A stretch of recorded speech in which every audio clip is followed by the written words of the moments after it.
Hi friends, welcome to your YouTube channel APNN classes. Today we are going to discuss about proof of law of reflection and law of refraction by using Huygens principle. आज हम लोग बात करेंगे Huygens principle के द्वारा प्रकाश के अपवर्तन तथा प्रकाश के परावर्तन की व्याख्या करेंगे, अर्थात प्रकाश के परावर्तन के नियमों को सिद्ध करेंगे और प्रकाश के अपवर्तन में प्रकाश के अपवर्तन संबंधी नियमों को सिद्ध करेंगे।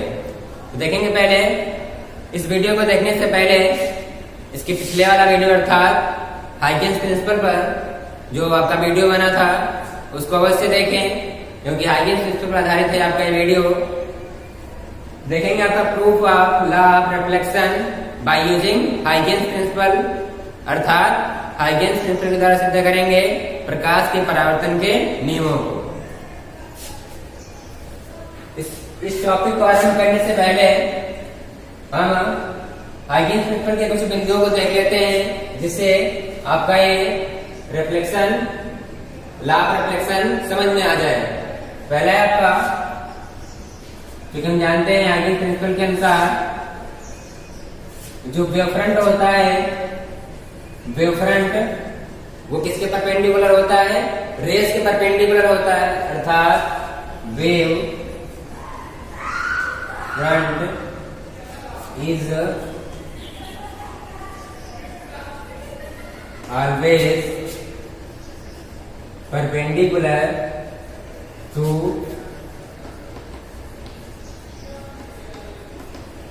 डायरेक्शन ऑफ रेज, अर्थात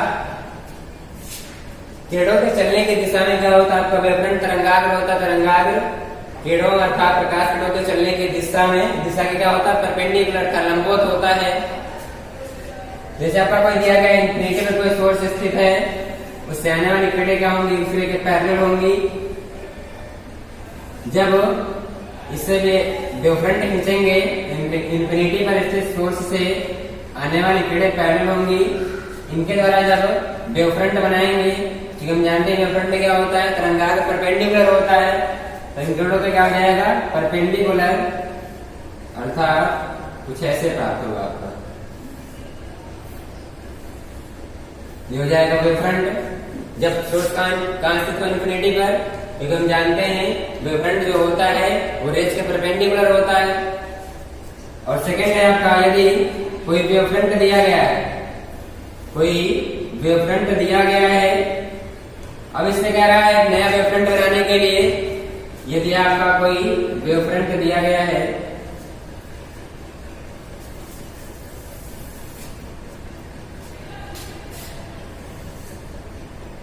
ये आपका t=0 पर वेवफ्रंट दिया है।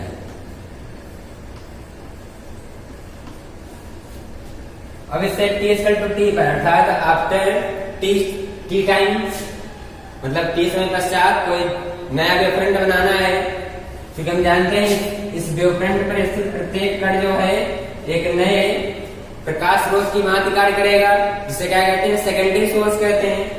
अर्थात इसमें जब पॉइंट मिलेंगे प्रकाश, नए प्रकाश स्रोत के, वो इंफिनिटी होंगे, अर्थात अनंत होंगे। कहा जाएगा ये इस वेवफ्रंट पर उपस्थित प्रत्येक कण एक नए तरंग स्रोत की भांति कार्य करेगा, नए प्रकाश स्रोत की भांति कार्य करेगा। इसे कहा जाएगा, यहां से जो ये सोर्स होगा उसे क्या कहेंगे? सेकेंडरी सोर्स कहेंगे, सेकेंडरी सोर्स। ये आपका सेकेंडरी सोर्स हो जाएगा। अब सेकेंडरी सोर्स से क्या बनेंगी? वेवलेट्स बनेंगी। यहाँ पे वेवलेट्स कैसे निकलेंगी? वो आपका पॉइंट सोर्स दिया गया तो क्या जाएगा? स्फेरिकल निकलेंगी, अर्थात जो हमको t=, अर्थात एक न्यू वेवफ्रंट ड्रा करना है, new wavefront after time t, अर्थात क्या हो जाएगा? t समय पश्चात हमको नया वेवफ्रंट प्राप्त करना है। मान लेंगे यहाँ पर जो वेव की वेलोसिटी है, अर्थात स्पीड जो है वो आपका v है, वेव स्पीड ऑफ वेव क्या है, v है। अब हम t समय पश्चात निकालेंगे, यहां से निकलने वाले जो वेवलेट्स होंगी वो कितना डिस्टेंस तय करेंगे। हम निकालेंगे डिस्टेंस ट्रेवल्ड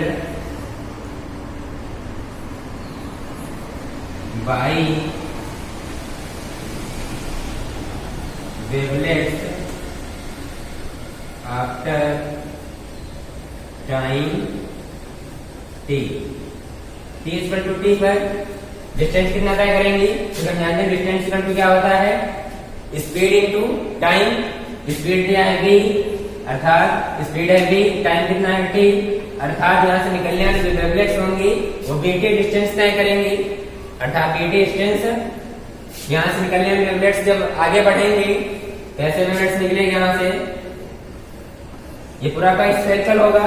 हम कल फॉरवर्ड बना रहे हैं, कहा जाएगा मान लीजिए यहाँ से तक डिस्टेंस आपका bt है, फिर यहाँ से यहाँ पर रखेंगे bt डिस्टेंस, यहाँ सेंटर मानकर एक चाप लगा लेंगे, फिर यहाँ पर यहाँ मान लेंगे पॉइंट सोर्स यहाँ पर है, पॉइंट सोर्स से निकलने वाले वेवलेट्स मान लीजिए bt डिस्टेंस यहाँ तक तय किया, ये आपका bt कितना है, bt डिस्टेंस है, यहाँ पर सेंटर मानेंगे और यहाँ पर चाप लगा लेंगे। इसी प्रकार यहाँ पर bt डिस्टेंस का चाप लगाएंगे। अब इन आर्क को मिलाने वाला कॉमन टेंजेंट होगा वो आपका क्या कहलाएगा, न्यू वेवफ्रंट या सेकेंडरी वेवफ्रंट कहलाएगा। इन आर्क पर जब क्या करेंगे, कॉमन टेंजेंट ड्रा करेंगे। कॉमन टेंजेंट ड्रा करने पर जो कर्व प्राप्त होगा वो क्या हो जाएगा आपका, ये हो जाएगा न्यू वेवफ्रंट, न्यू वेवफ्रंट, यह क्या हो जाएगा, सेकेंडरी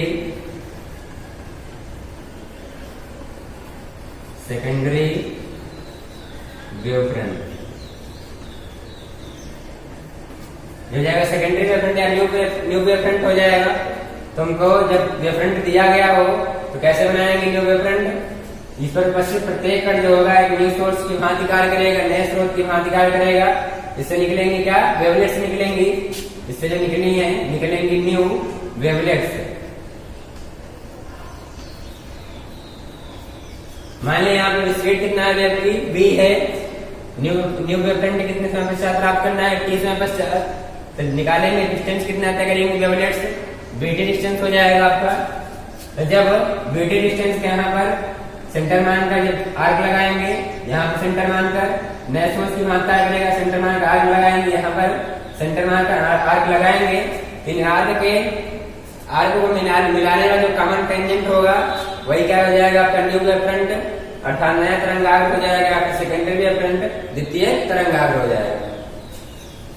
तो हमको सिद्ध करना है proof of law of reflection by using Huygens principle, अर्थात हाइजेंस प्रिंसिपल के माध्यम से हमको प्रकाश के परावर्तन के नियमों को सिद्ध करना है। क्योंकि जानते हैं प्रकाश के परावर्तन के दो नियम होते हैं। पहला नियम क्या होता है, आपतित किरण, परावर्तित किरण तथा आपतन बिंदु पर अभिलंब तीनों एक ही तल में होते हैं। और सेकंड रूल होता है आपका, सेकंड क्या होता है, आपतन कोण से परावर्तन कोण के बराबर होता है। प्रकाश का परावर्तन सदैव एक ही माध्यम होता है। क्या करेंगे, एक रिफ्लेक्टिंग सरफेस खींचेंगे जिससे प्रकाश का परावर्तन हो सके। हो जाएगा आपका रिफ्लेक्टिंग सरफेस।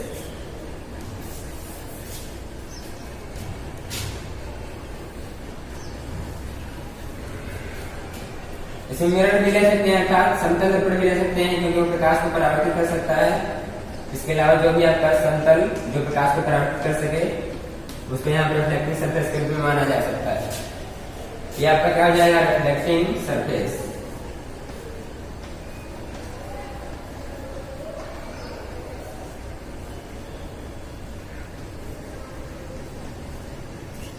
अब मान लीजिए यहाँ पर दो रे जहां पर आपकी हो रही है, प्रकाश की किरणें इस रिफ्लेक्टिंग सरफेस पर इंसिडेंट हो रही है।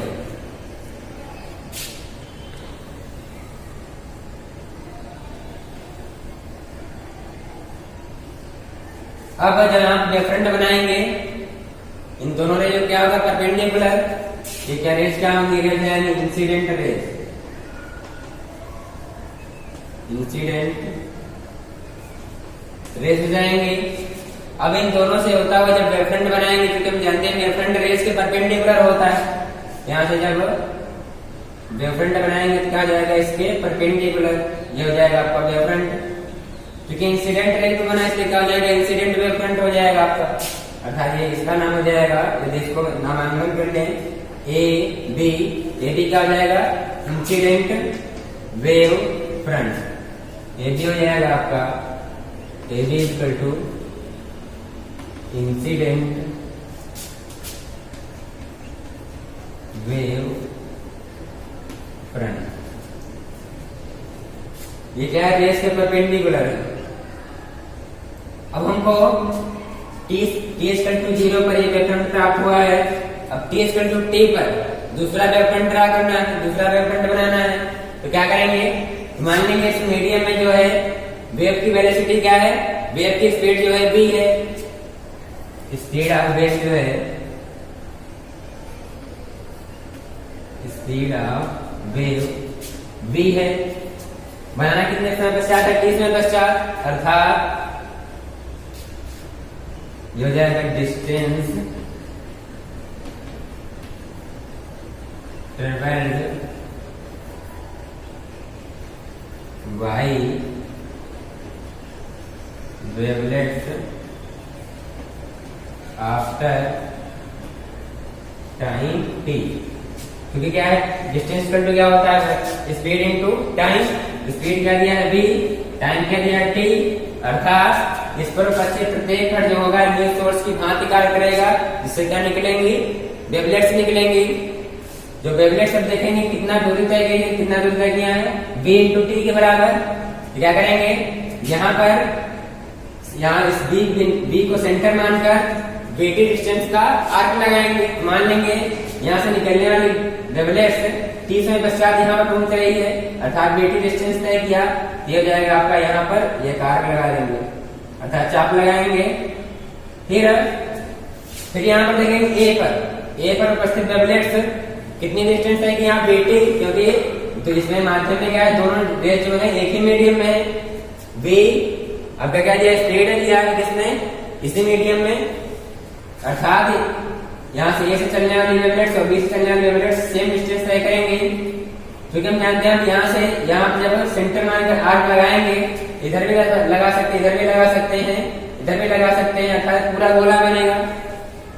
तो यहाँ पे कॉमन सेंस लगाएंगे, क्योंकि हम जानते हैं जो रिफ्लेक्शन होता है वो रिफ्लेक्टिंग सरफेस से क्या करेगा, इधर की दिशा में मुड़ेगा, अर्थात ऐसे मुड़ जाएगा।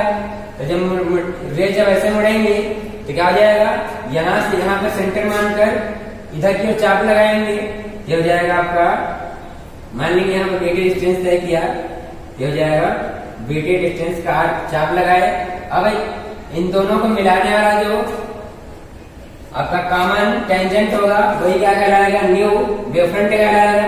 अब उनको रेज खींचना है, रेज क्या होती है, वेवफ्रंट के परपेंडिकुलर, ये क्या हो जाएगा, इनके इस वेवफ्रंट के क्या हो जाएगा, परपेंडिकुलर हो जाएंगे। अब यहाँ जो रेज निकलेंगे उसे क्या कहेंगे, रिफ्लेक्टेड रेज, अर्थात परावर्तित किरण। ये जो शेड निकले इसे क्या कहेंगे, reflected raise.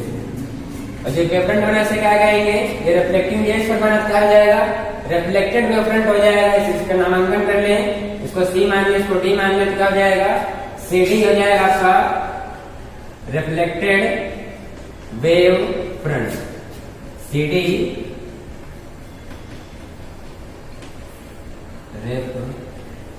Reflected wave front.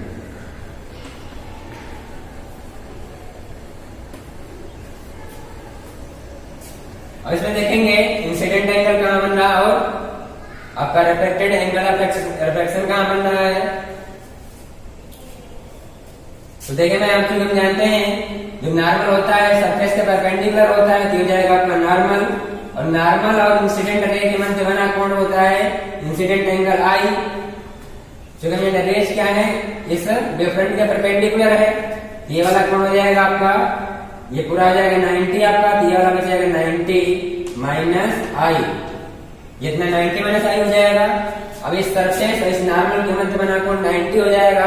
जब इतने कोण का मान निकालेंगे तो 90 में से 90 माइनस आई घटा देंगे, तो 90 minus i is equal to हो जाएगा 90 माइनस 90 प्लस आई। 90 से 90 कैंसिल हो जाएगा, बचे कितना आई, ये हो जाएगा आई। तो क्या हो जाएगा इंसिडेंट एंगल की परिभाषा, ये हो जाएगा इंसिडेंट वेवफ्रंट और रिफ्लेक्टिंग सरफेस के मध्य बना कोण क्या हो जाएगा, इंसिडेंट एंगल हो जाएगा। अब जब यहाँ पर नॉर्मल ड्रा करेंगे तो हो जाएगा आपका नॉर्मल। अब नॉर्मल और रिफ्रैक्टेड रे के मध्य बना कोण एंगल ऑफ रिफ्लेक्शन आर होता है। जब इतने कोण का मान निकालेंगे, इस वाले कोण का मान, तो क्या हो जाएगा, ये वेवफ्रंट जिसकी क्या होती है परपेंडिकुलर, तो क्या हो जाएगा, ये जो कोण बनेगा वो 90 में से आर घटा देंगे, तो क्या हो जाएगा 90 माइनस आर बचेगा। और ये वेवफ्रंट बना, ये नॉर्मल जो है क्या है, ये बनने वाला पूरा कोण क्या है, नॉर्मल और सरफेस के मध्य 90 है। जो इतने कोण का मान निकालेंगे तो क्या हो जाएगा, 90 में से 90 माइनस आर घटा देंगे, हो जाएगा 90 माइनस आर इक्वल टू हो जाएगा 90 माइनस 90 प्लस आर, ये कैंसिल हो जाएगा, कितना आर। अर्थात रिफ्लेक्टेड वेवफ्रंट और रिफ्लेक्टिंग सरफेस के मध्य बना कोण क्या हो जाएगा, एंगल ऑफ रिफ्लेक्शन आर हो जाएगा। अब दो त्रिभुज कंसीडर करेंगे। पहला त्रिभुज कौन सा है आपका, ए बी सी, और दूसरा दिया गया है ए डी सी त्रिभुज। पहला दिया गया है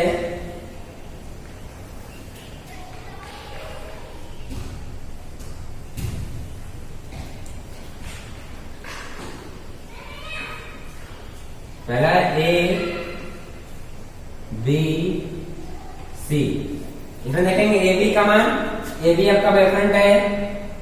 अब ये डिस्टेंस बी सी डिस्टेंस कितना है, बी टी के बराबर, क्योंकि बी टी का आर्क लगाए थे, यहाँ से ये चलने वाली रेस कितना था कि बी टी, ये भी क्या हो जाएगा बी टी के डिस्टेंस के बराबर, अर्थात बी सी का मान बी टी के बराबर है। और ए सी जो है दूसरा ट्रायंगल क्या है, ए डी सी, दूसरा है आपका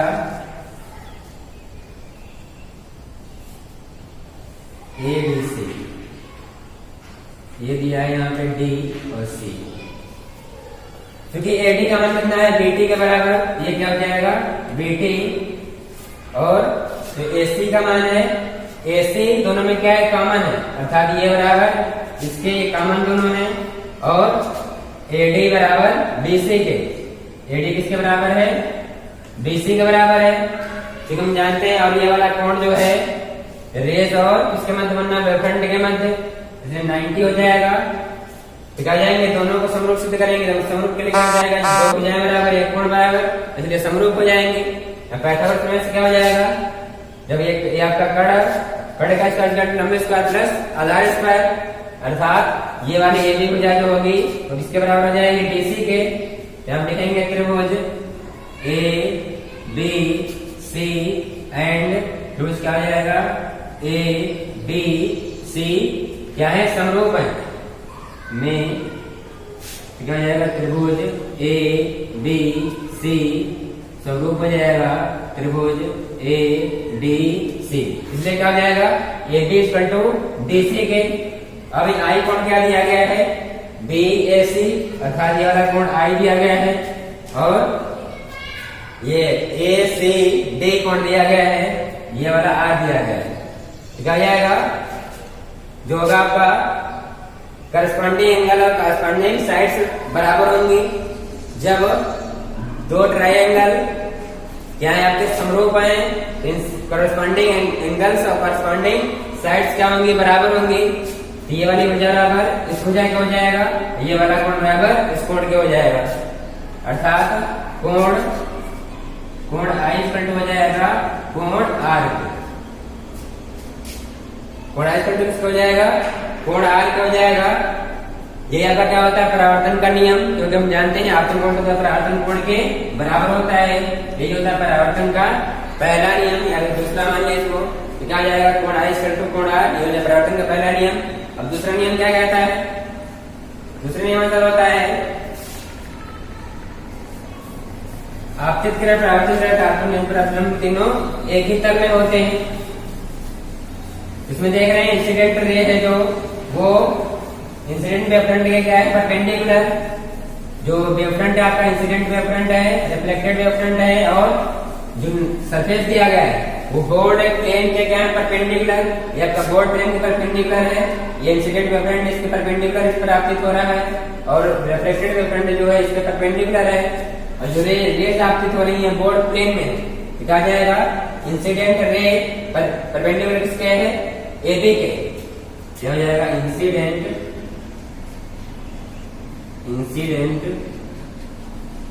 raise are perpendicular to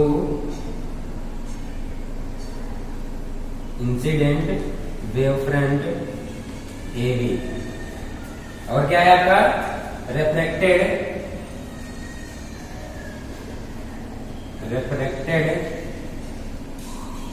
raise are perpendicular, ये किसके परपेंडिकुलर है वेवफ्रंट सीडी के, रिफ्लेक्टेड वेवफ्रंट सीडी के। और जो है आपका रिफ्लेक्टिंग सरफेस जो दिया गया है नॉर्मल परपेंडिकुलर है, हो जाएगा आपका normal is perpendicular to reflecting surface. तो क्या हो जाएगा जब इंसिडेंट रे इस वेवफ्रंट के परपेंडिकुलर, अर्थात ये वेवफ्रंट इंसिडेंट और रिफ्लेक्टेड वेवफ्रंट और ये आपका रिफ्लेक्टिंग सरफेस तीनों बोर्ड के परपेंडिकुलर, और जो रेज पड़ रही हैं ये रेज इंसिडेंट और रिफ्लेक्टेड रेज वो क्या है बोर्ड प्लेन में है, और नॉर्मल में क्या है बोर्ड प्लेन में है। तो क्या हो जाएगा incident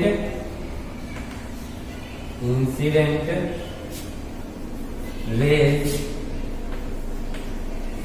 reflected rays and normal are in the same plane. ये प्लेन कौन सा है प्लेन ऑफ बोर्ड, हो जाएगा आपका दूसरा, हो जाएगा दूसरा नियम, दूसरा रूल क्या हो जाएगा आपका। इसके बाद देखेंगे proof of law of reflection, अर्थात प्रकाश के परावर्तन के नियम को सिद्ध करेंगे इसके द्वारा हाइगेन्स प्रिंसिपल के द्वारा।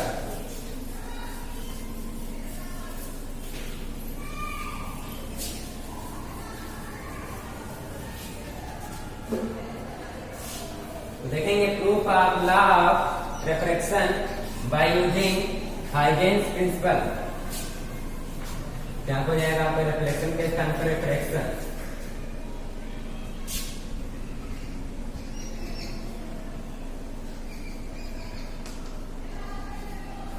अर्थात प्रकाश के अपवर्तन के नियमों को सिद्ध करेंगे इसके द्वारा हाइगेन्स प्रिंसिपल के द्वारा। क्योंकि चूंकि हम जानते हैं प्रकाश का अपवर्तन क्या होता है, जब कोई प्रकाश किरण एक माध्यम से दूसरे माध्यम में जाती है तो ध्यान से विचलित हो जाती है प्रकाश की घटना को प्रकाश का अपवर्तन कहते हैं। अर्थात इसमें जो होता है दो मीडियम होते हैं, मान लेंगे दो मीडियम को अलग करने वाला एक बाउंड्री या सरफेस दिया गया है। आपका सरफेस है बाउंड्री या फिर बाउंड्री मान लें इसको, जो आपको मीडियम को अलग कर रहा है। तो मान लेंगे आपका ऊपर दिया है मीडियम फर्स्ट दिया गया है, ये दिया गया है मीडियम सेकंड। मीडियम फर्स्ट में आपका जो वेलोसिटी है अर्थात स्पीड जो है वो क्या है v1 है, वो दूसरे में क्या है v2 है। अर्थात इसमें जो वेव की स्पीड है v1 है, इसमें क्या है v2 है। v1 को यदि रेयर मान लें अर्थात विरल माध्यम मान लें और V2 का या 2 को क्या मान ले, डेंसर मान ले, अर्थात सघन मान ले। तो कोई प्रकाश किरण इस पर आपतित हो रहा है, कोई प्रकाश किरण इस पर आपतित हो रही है।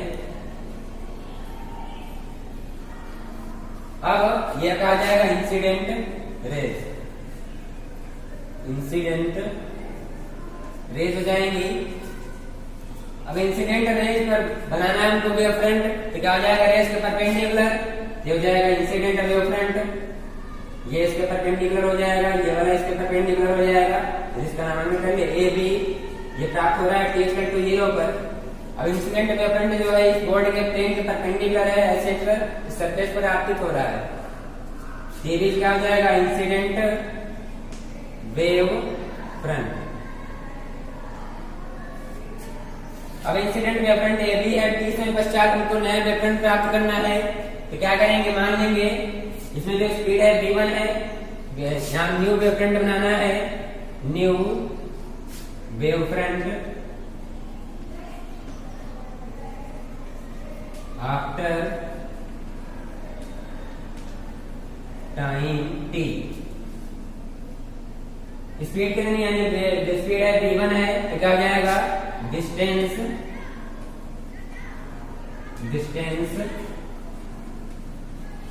Travelled by wavelets after time t। t से पश्चात नया वेव फ्रंट बनाना है, तो तुम जानते हैं एबी पर से प्रत्येक कण जो होगा नए सोर्स की मान कार्य करेगा, इससे क्या बनेंगी, वेवलेट्स बनेंगी। वो कैसे बनेंगे, स्फेरिकल। निकाल जाएगा t समय पश्चात जब वेव फ्रंट बनाएंगे तो पहले निकालेंगे डिस्टेंस कितना है, डिस्टेंस कितना होगा, क्या हो जाएगा, v1 speed into time, v1 into t हो जाएगा। इस मीडियम में मान लेंगे यहाँ b से चलने वाली जो रेज है वो v1t डिस्टेंस तय करने के पश्चात यहाँ पर पहुंच रही है, अर्थात v1t डिस्टेंस का यहाँ पर सेंटर मार्कर आर्क लगाएंगे। अब यहाँ पर ए से चलने वाली जो रेज होगी वो इस मीडियम में वेलोसिटी कितनी है, v2 है, क्योंकि हम जानते हैं एरेरा में जो होता है स्पीड ऑफ वेव या प्रकाश की चाल जो होती है वो अधिक होती है, इसमें क्या होती है, कम होती है, क्योंकि मीडियम क्या डेंसर है, सघन है, इसमें कण होता है पास, इसमें कण होते हैं दूर। जब चूंकि यहाँ से जो बी से चलने वाली रेंज यहाँ पर पहुंची वो डिस्टेंस अधिक तय करेगी, ये डिस्टेंस कम तय करेगी, क्योंकि इसमें डेंसर मीडियम है, यहाँ पे रेयर मीडियम दिया गया है। क्या करेंगे, यहाँ से चलने वाली जो रेज होगी वो यहाँ पर सेंटर मानकर एक आर्क लगाएंगे, कितनी दूरी का, v2t, कितना हो जाएगा, v2t डिस्टेंस का आर्क लगाएंगे। अब इसका कॉमन टेंजेंट ड्रा करेंगे, तो जो आपका कर्व बनेगा वही क्या हो जाएगा, आपका सेकेंडरी वेव फ्रंट या फिर न्यू वेव फ्रंट हो जाएगा। यहाँ इसको d मान लें तो CD क्या हो जाएगा, CD आपका हो जाएगा refracted wave front, refracted wave front, अर्थात ये हो जाएगा इंसिडेंट वेव फ्रंट, ये हो जाएगा रेफ्रेक्टेड वेव फ्रंट। अब जब इसका रेज खींचेंगे, क्योंकि हम जानते हैं रेज जो होता है वो वेव के परपेंडिकुलर होता है, ये हो जाएंगे आपकी रेज क्या हो जाएंगे, इसके परपेंडिकुलर, अर्थात ये और इसके परपेंडिकुलर, ये और इसके परपेंडिकुलर। जब ये हो जाएंगे रेज नहीं किया जाएगा रेफ्लेक्टेड रेज हो जाएंगे। अब इसमें इंसिडेंट एंगल देखेंगे और रिफ्लेक्टेड एंगल देखेंगे, एंगल ऑफ रिफ्लेक्शन। यहाँ पे जब नॉर्मल ड्रा करेंगे तो इंसिडेंट रे और नॉर्मल के मध्य बना कौन हो जाएगा, आई, ऐसा इंसिडेंट एंगल हो जाएगा। अब ये वेव फ्रंट है, ये रेज के मध्य बना कौन 90, जब इतने का मान निकालेंगे तो आ जाएगा 90 माइनस आई हो जाएगा। हमको क्या, जब चूंकि हम जानते हैं नॉर्मल और सरफेस के मध्य बना कोण कितना हो जाएगा, नॉर्मल और सरफेस के मध्य बना कोण हो जाएगा आपका 90। हमको ज्ञात करना है इतने का मान, क्या करेंगे 90 माइनस आई घटा देंगे तो जाएगा 90 minus i is equal to हो जाएगा 90 माइनस आई प्लस का आई 90 से 90 कैंसिल कितना बचा आई। अर्थात यहाँ पर आई की परिभाषा क्या थी पहले इंसिडेंट एंगल और नॉर्मल के मध्य बना कोण इंसिडेंट एंगल कहलाता था। अब क्या हो गया इंसिडेंट वेवफ्रंट और सरफेस के मध्य बना कोण इंसिडेंट एंगल हो गया। जब यहाँ पर नॉर्मल ड्रा करेंगे तो परपेंडिकुलर होगा सरफेस के, क्योंकि हम जानते हैं रिफ्लेक्टेड रे और नॉर्मल के मध्य बना कोण एंगल ऑफ रिफ्लेक्शन r होता है और वेवफ्रंट और इस रेस के मध्य बना कोण 90 होगा। वेवफ्रंट जो होता है वो रेस के परपेंडिकुलर होता है। जब इतने का मान निकालेंगे तो कहा जाएगा 90 माइनस आई इतने का मान ज्ञात करने के लिए जो नॉर्मल है आपका सरफेस इसके मध्य बना कोण 90 में से 90 माइनस आई घटा देंगे 90 minus r 90 minus r is equal to हो जाएगा 90 माइनस 90 प्लस आर 90 से 90 कैंसिल बराबर आर अर्थात ये आर हो जाएगा। यहाँ पर आपकी समस्या क्या थी रिफ्लेक्टेड रे और नॉर्मल के मध्य बना को एंगल ऑफ रिफ्लेक्शन आर होता था और यहाँ पर क्या हो जाएगा रिफ्लेक्टेड वेवफ्रंट और सरफेस के मध्य बना कोण क्या हो जाएगा एंगल ऑफ रिफ्लेक्शन आर हो जाएगा। अब इसमें दो ट्रायंगल कंसीडर करेंगे। यहाँ पर जब क्योंकि हम जानते हैं जो इंसिडेंट रेस है जो नॉर्मल ड्रा करेंगे जब सघन माध्यम में जाएगी टेंशन में जाएगी तब अवलंबी की ओर झुक जाएगी तो रेस जो क्या होंगी ये अवलंबी की ओर झुक जाएंगी। यहाँ पर क्या हो जाएगा ये भी रेस क्या हो जाएगी अवलंबी की ओर झुक जाएगी और वेवफ्रंट क्या हो जाएगा परपेंडिकुलर हो जाएगा।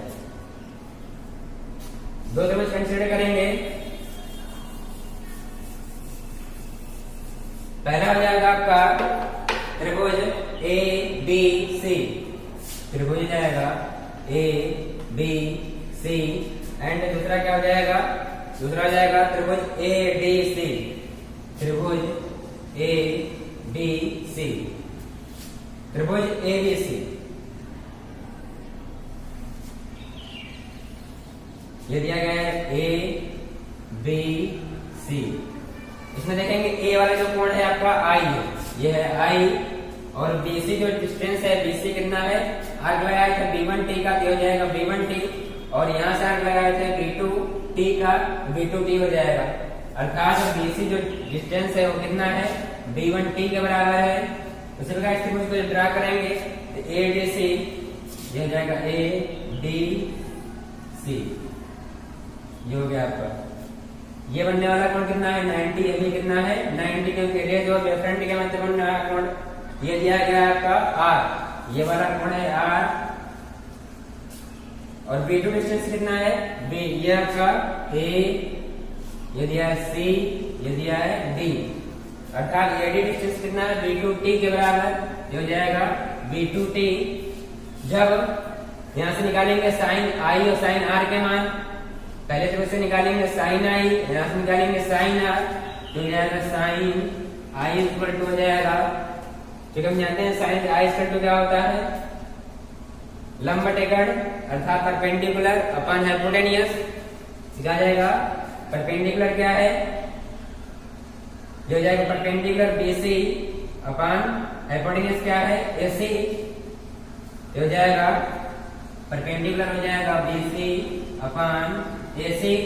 ऐसे का निकालेंगे साइन आर का मान तो क्या हो जाएगा इसमें से परपेंडिकुलर अपॉन हाइपोटेनियस लिखा जाएगा परपेंडिकुलर आपका हो जाएगा एडी हाइपोटेनियस का हो जाएगा एसी एडी अपॉन एसी हो जाएंगे।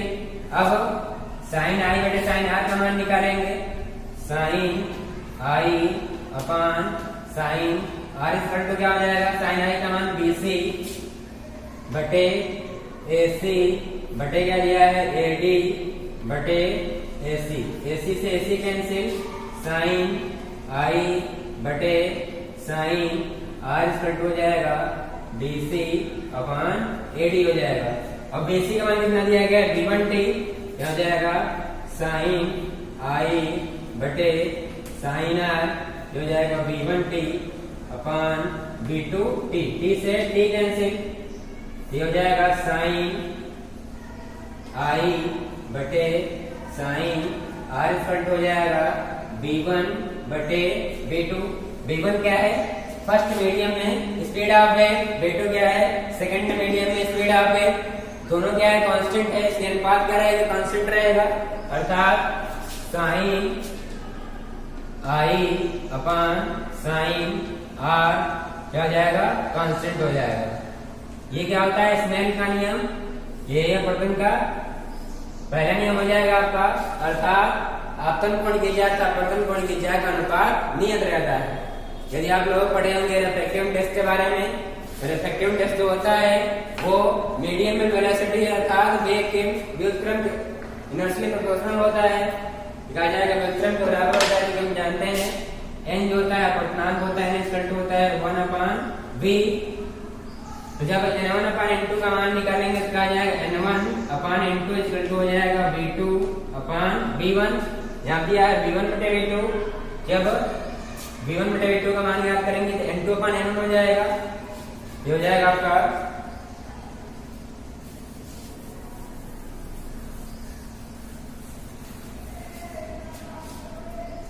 साइन I बटे साइन R इक्वल टू हो जाएगा n2 अपान n1।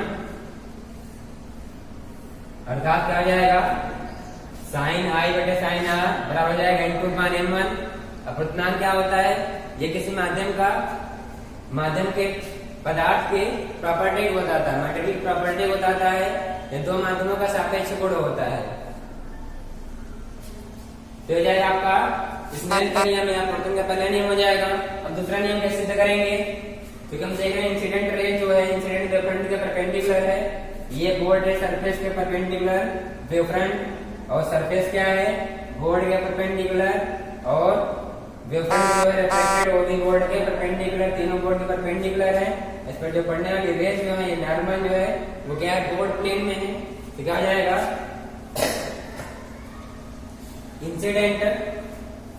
इंसिडेंट रेज और रिफ्लेक्टेड रेज और normal are in the same plane.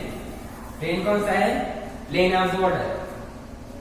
तो हो जाएगा incident rays, reflected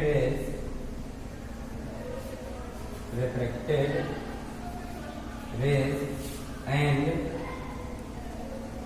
normal are all are in the plane of board। ये क्या होता है? प्रथम का दूसरा नियम। अर्थात अपवर्तित करता आपतन परविलंब तीनों एक ही तल में है। वो तल कौन सा है? प्लेन ऑफ बोर्ड अर्थात बोर्ड के तल में है। तो आज के वीडियो में इतना ही अध्ययन करेंगे। वीडियो अच्छा लगे तो प्लीज लाइक शेयर और कमेंट करें। यदि चैनल पर आप लोग कोई नया विजिट कर रहा है तो प्लीज सब्सक्राइब करना ना भूलें। Lot of thanks for this video.